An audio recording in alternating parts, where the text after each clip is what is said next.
And we are live. Hey, mystery and thriller fans. I'm your on-air host, Sara DiVello, and I am so excited to welcome back to the show my fellow Sara with an H, Stewart Taylor, here to give us the inside scoop on her brand new book 4 in the Maggie D'arcy series, A Stolen Child. Sara, welcome to the interrogation room. Tell us about this book. Thank you so much, Sara. It's so good to be here, and thank you, of course, to Murder by the Book. I'm just so excited to be talking about the fourth book in this series. I was just thinking actually that we were together talking in June of 2020 when I was launching the first book in the series. And so it's just so much fun to be here talking about the fourth one in the series. So in this book, A Stolen Child, Maggie, who has sort of been between Long Island and Ireland a bit, for those who have read the earlier books in the series, she was a homicide detective on Long Island who went to Ireland to try to find her missing cousin in the first book in the series, The Mountains Wild.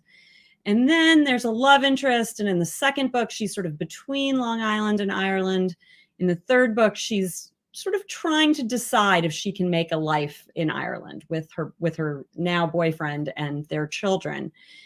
And so at the beginning of the fourth book, A Stolen Child, I'll hold it up even though it's behind me too, Maggie is in Dublin and she's trained to work as a cop in Dublin. And she and her partner are walking the beat one day because she has to do her time in uniform before she can join a homicide investigation team. And they get a call about a possible domestic violence incident in an apartment.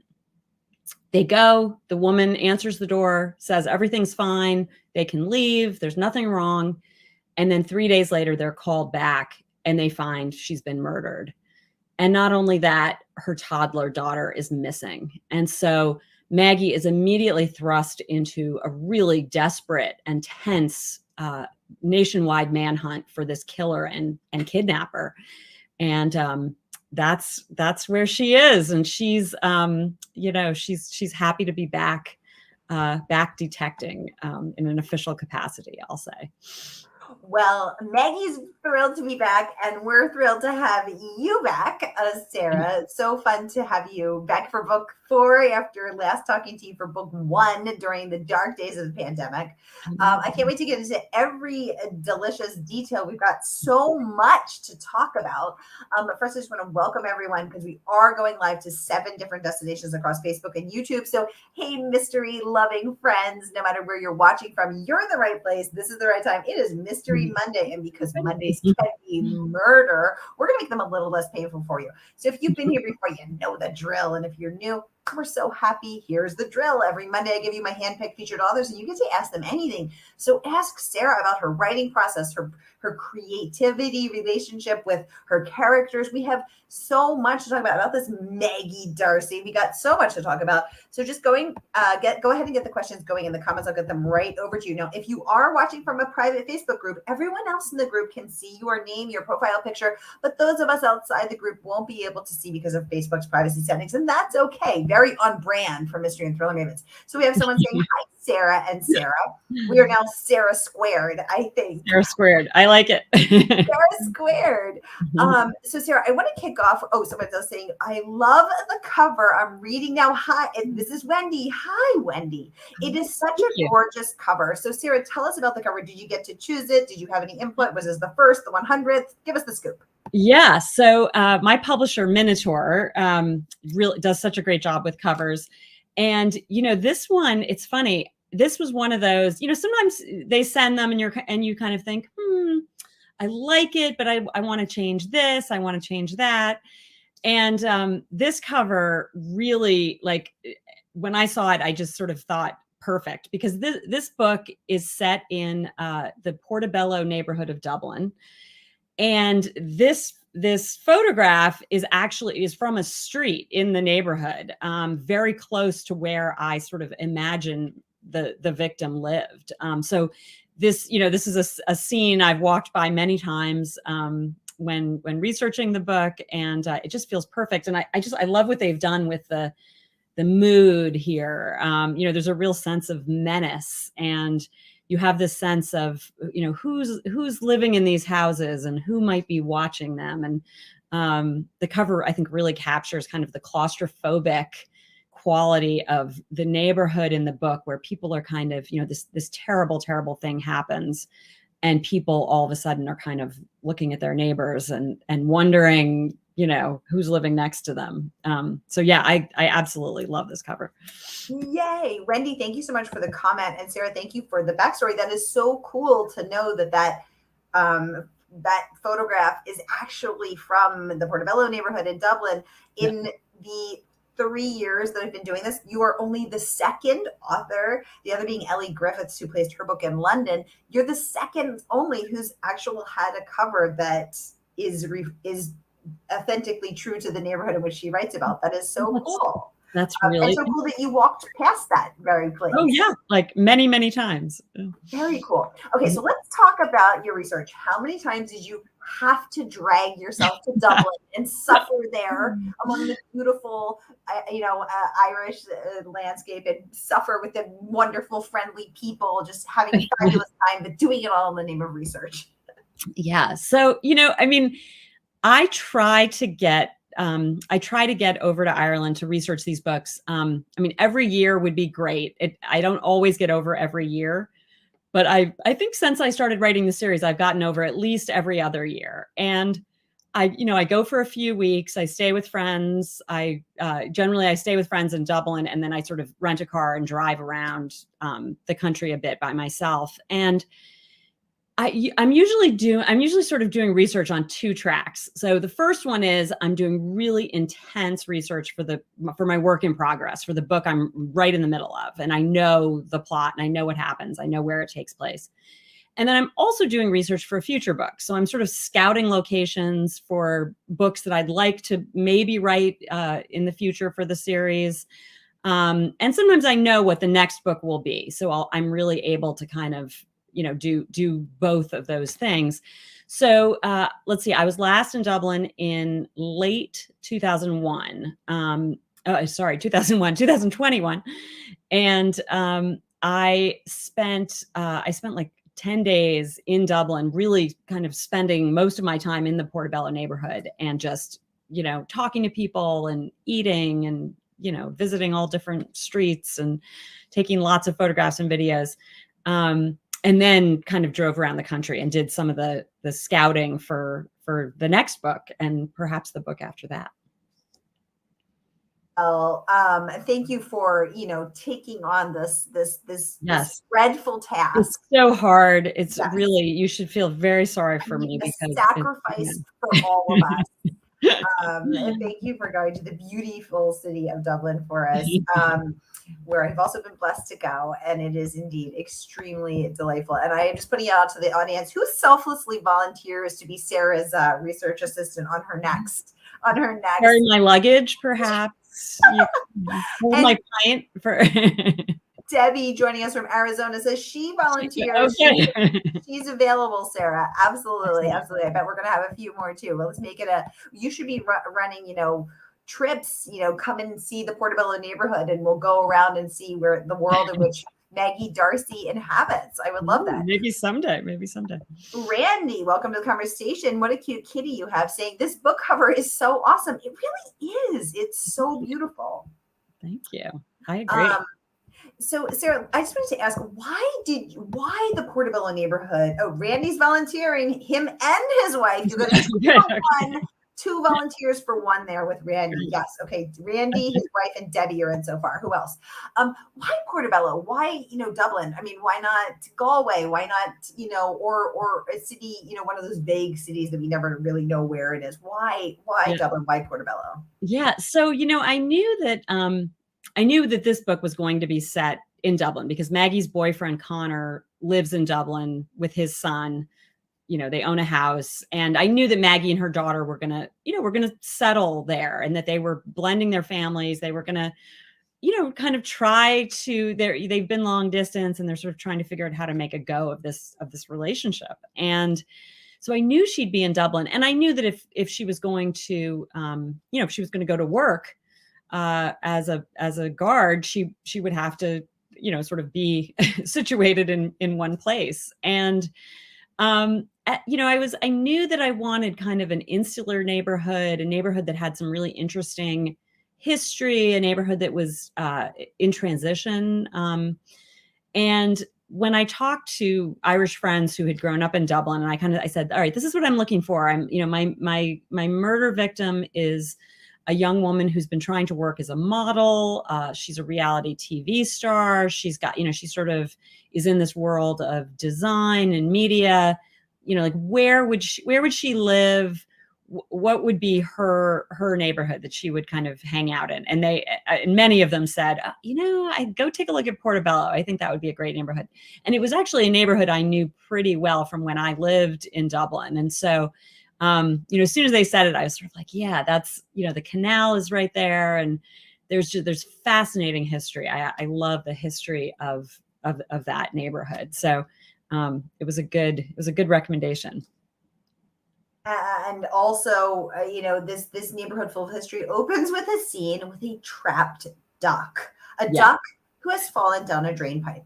Yeah. Why did you open the book with this duck trapping, trapped scene? I had so much fun writing this scene. So Maggie and her partner Jason are, they're in uniform. They're beat cops. They're community police officers, and they're walking their beat. And I wanted to kind of show their relationship with the neighborhood before this terrible crime occurs. And I wanted to show how they relate to the kids in the neighborhood and how they sort of feel protective of the kids. And I also wanted, I think I can say this because the scene is, it's very quick, and then we get the discovery of the murder. But I almost wanted a little bit of a fake. So, I wanted these kids come and find Maggie and her partner, and they say, come, you have to come quickly. You have to come quickly. Something terrible has happened. And Maggie and Jason, go, and they find a duck stuck in a hole, stuck in a drain. They have to, and it's sort of this idea of, they were ready to solve a crime right there and then. But in fact, what they have to do is go down in this drain and get the duck and put him back in the canal. But also, they're afraid that these kids are pranking them. And it also sort of shows the kids, there's these, the kids are the younger kids who are like, save the duck, save the duck. But then there's this kind of like, punk teenagers who are, maybe getting into some trouble. And you get a sense of this neighborhood where there's, bored kids looking for trouble, the young guy who's a known drug dealer, but they can't do anything about it. So you're setting up all these future tensions. That's right. I kind of wanted to have this, like, as I say, kind of a fake out a little bit. And yet all the players are right there at the beginning of the book. And all of those kids are going to become important to how Maggie actually uncovers the truth about this murder and where what has happened to this child and trying to find this child. So yeah, it was fun to play with that at the beginning of the book. Well, it clearly is working, Sara, because your work has earned not just 1, but 2 starred reviews. Let's take a look at those together. Publishers Weekly raving stellar. Stewart Taylor keeps the plot tight and makes satisfying links between the 2 major cases, but her particular skill lies in the psychological depth with which she draws Maggie and her home life. Readers will be eager to follow the detective's future Irish exploits. Again, a starred review from Publishers Weekly. The reason I want to talk about this, aside from celebrating getting a starred review, congratulations, is I really liked how they talked about your ability to weave a tight plot, no wasted words here, but also talking about your ability to create a story with psychological depth. Let's talk about that. How do you do it? So, I, as a reader, my favorite mysteries are the ones where, when I get to the end, when I close the cover and I finish the book, I can't stop thinking about the characters, right? Like their story has ended. The author has finished the part of the story that I get to know about. And it's just my favorite thing when I finish and those characters are still hanging out there in my imagination. I wonder about them. I sometimes months later will say, I wonder what that character is up to, And so I think when I'm writing characters, I always try to bring that kind of, I don't know exactly how to sort of say how, I think it's a lot of things. I think it's knowing your characters really well. I think it's doing the work on their backstories and really understanding that, who they are, where they come from. And even though 2% of what you know about them as the author may make it into the book, the reader will kind of feel all of those details that you have thought about and you have figured out. And it's amazing how your subconscious will drop in. The better you know your character, the more little subtle things you can drop in, whether it's, the way they hold their head, or a hole in the sleeve of their jacket, or just little tiny details that kind of can reveal character.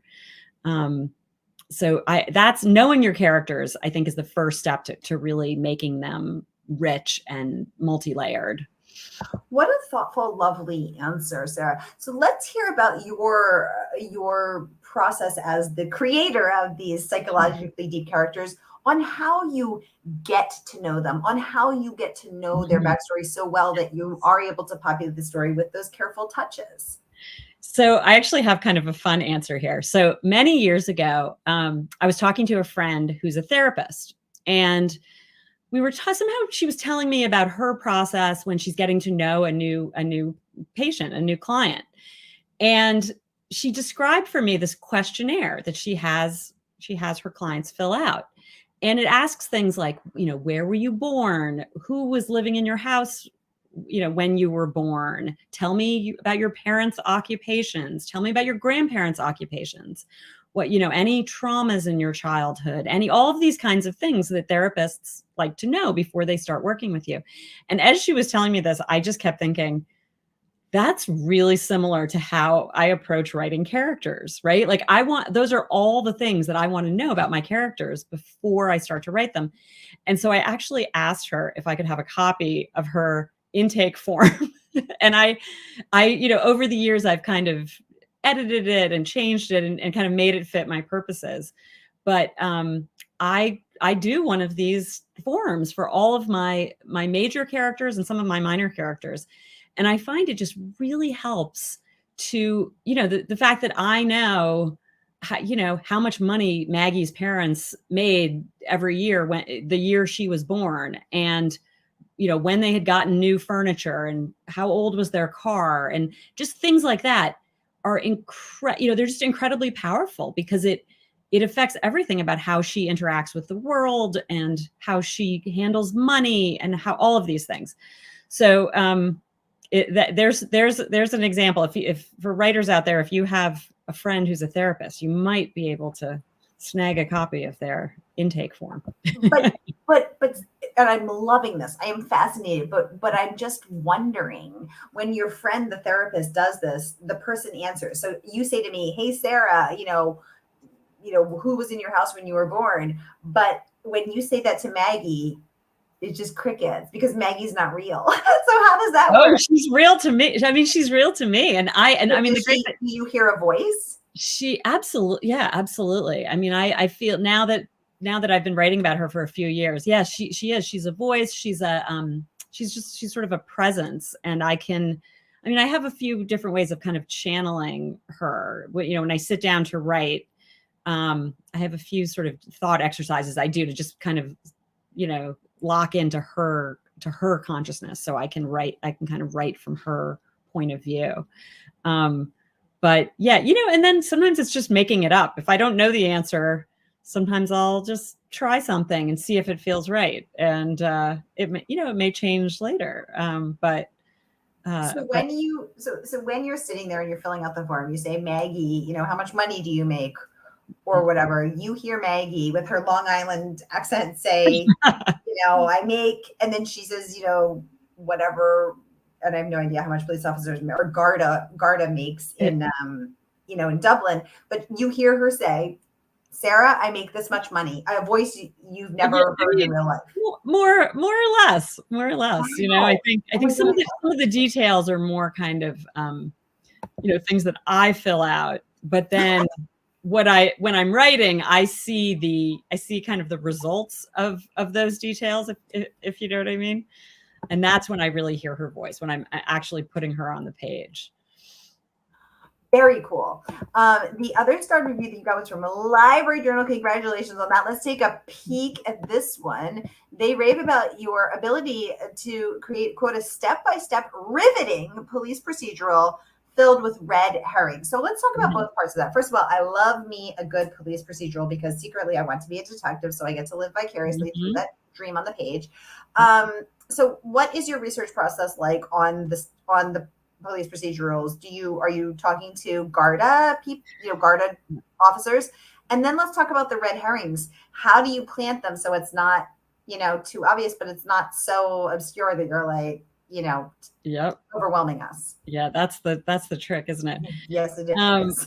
So yes, so I have some lovely, incredibly generous retired and active members of the Garda Síochána who talked, who answer questions for me and help me with sort of the, it's interesting because the thing that I found that I really have needed the most help with is understanding kind of the organizational hierarchy of the police force, because it's very different from American police force. American police forces, tend to be regional. They tend to be city-based or, even town-based, county-based, whereas Ireland has a national police force. And so there's sort of these differences in organization that are incredibly important for it to feel authentic to someone who understands law enforcement in Ireland. So those are some of the details that I really need help with, I find. Other things, it's amazing how much you can get sort of, just online. And, I follow the Garda Facebook page, and there's like wonderful details about people kind of going about their jobs every day and what they're wearing and what their cars look like and what, and so you can get so much actually from that kind of research, that kind of soft research. But you really do, you need to talk to people who do the job. It's the only way.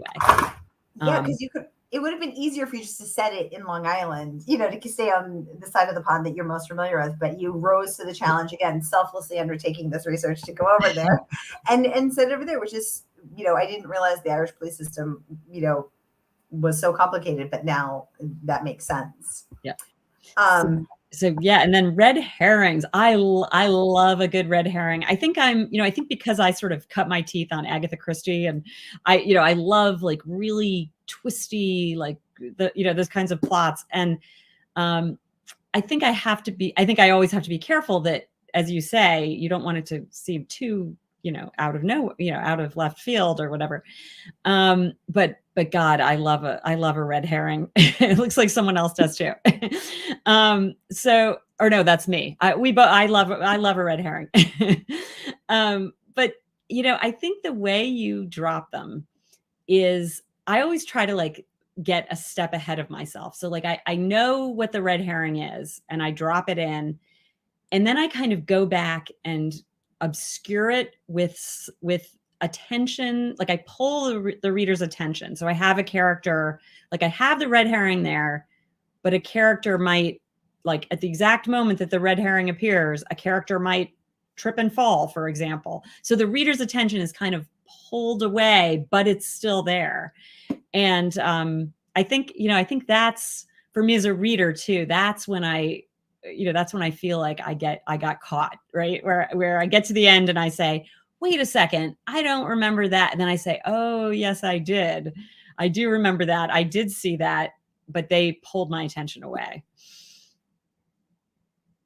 Interesting to me that you put them in and then go back and obscure them. I'm loving this inside sneak peek into your creative process, Sara. Well, clearly it's working for you because the praise just keeps coming. Kirkus talking about your ability to create characters that you care about. Again, going back to that perhaps going back to that psychological depth that you were cultivating. I'm just going to pop this up so we can all read it together. Plunged into mysterious circumstances. Congratulations on that. And the praise is not just coming from the trades, but also from other authors. Tessa Weggert calling this a masterclass in contemporary detective fiction. High praise there. She's so nice. Congratulations on that. What do you think is, I mean, how any secrets you can share on this masterful depiction? On the ability to create a masterful detection? We've talked about your characters, we've talked about your research. Anything else you can share? I think it's hard because I think we always try to write a great book, right? Every time you sit down, you're trying to write a great book, and it's really hard. This is a hard job for anyone who's tried to do it. It's really difficult, and you often don't know. I always think of filmmakers, right? You hear filmmakers talk about that until you sit in that theater during the screening and you actually see the film and you see how people respond to it, and you don't really know if it's a winner or a dud. Like, you just don't.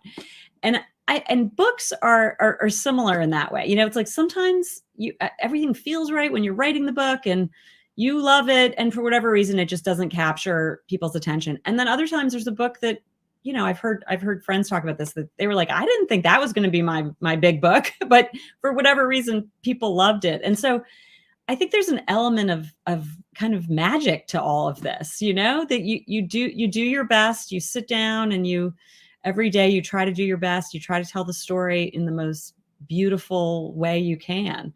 And then there's like this element of just magic and luck, and the reader. The reader is such an important part of this, and how readers respond is it's a magical thing. Yeah.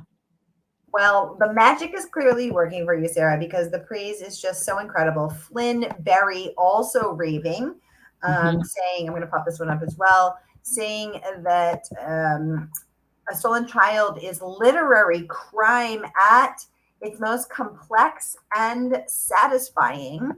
It is a masterful police procedural with a killer twist that turns all of our expectations upside down. I loved this book. So first of all, what a rave review. Congratulations. Let's talk about your creative process. So the killer twists. Are you a plotter? Are you a pantser? Did you plot out those twists? Do they surprise you much as your intake form information does? Give us the scoop. So I'm kind of I'm a hybrid. I'm a plantser or a potser, or however you want to say it. I plan ahead a bit and kind of write to the next point that I know. And everything kind of beyond that is often a little bit murky. And so the twists come either, sometimes I'll conceive of a plot with the twist right from the beginning. Like, I know, okay, this one is going this way, and this is exactly where it's going to turn. And then sometimes the twists kind of occur to me halfway through, and I, take a left turn or a right turn. This book was a book where the major twist it was kind of came organically out of the writing process. It sort of came halfway through the writing of the book. I didn't know about it when I started the book. So it's fun. It happens different ways for different books, and I kind of love that. But yeah, I try to write outlines every time I write a book. I think this time I'll have a perfect outline, and I'll just be able to sit down and the words will just flow and fill in my outline. And it never, ever works that way. It's just not how it works, unfortunately. Also not how it works for me. Y'all, this book has been out for 6 days. It just came out, and you can order your copy through our favorite woman-owned independent bookstore. That is, of course, Murder by the Book. Here is that link. No matter where you're watching from, on Facebook or YouTube, grab your copy of Maggie D'arcy, Book 4. And that is A Stolen Child. So you too can immerse yourself in the world of the murdered reality TV star Jade and her missing toddler daughter as Maggie D'Arcy takes the case for this nationwide manhunt for a murderer and kidnapper in Ireland. So here is that link to order the book, and then let us know what you think over in Mystery and Thriller Mavens, where all the good tea is spilled. So here is that link. Click, click, click, order, order, order, and grab your copy. Sara, is there anything you want to tell us about Maggie, about you, anything I haven't asked you? Tell us now. Sure. Yeah, one of the things that I love about writing Maggie is that she is a 45-year-old woman. So she's had a long career. She has a lot of experience behind her. And she's a mother. She's a divorced single mother. She has all these life experiences that I think so many people can relate to, kind of from this stage of life where, you feel, I once described it to a friend as like, when you're working and, you have kids or you have pets or you're taking care of aging parents or, it's a time of life where I think we're doing so much caregiving in all directions, friends, community. And it's also a time of life where, for many of us, we're really loving our work and we're really kind of embracing work. And it often feels like you've got 4 pots on the stove and every once in a while, one of them boils over and you're just trying to keep it all going. And I really wanted to kind of capture that sense of what life is like for so many of us, with Maggie. And, she has a new relationship she's trying to nurture. And now she's in a new job and she's trying to prove herself. And she gets this absolutely just impossible case, a missing child, a murder that's almost impossible to solve. And I feel sorry for Maggie because I've given her a lot, but it made for a fun writing process. So I'm excited to share it with all of you. Well, as a 45-year-old woman who loves to cook and often has 4 pots going on the stove, I am hashtag relating to all of this. Y'all, we are out of time. Time flies when you're having fun. Sara, it has been so wonderful to have you back. Y'all, here's that link again. I'm going to pop it up. Order your copy of A Stolen Child and immerse yourself in Portobello, Dublin, and the world of Maggie D'Arcy. Here is that link one more time. Order your copy now, and let us know what you think. Sara, it's been such a pleasure to host you again. Thank you so much for coming on and giving us the scoop on D'Arcy. Thank you for joining us. And I hope that this got your Monday this Monday got your week off to a killer start. I will see you not next Monday because that will be July 3rd. We're off for the holiday. I will see y'all in 2 weeks. Have a very good week until then. Thank you, Sara. Thanks everyone who tuned in. Thanks, Sara. Thank you, Murder by the Book.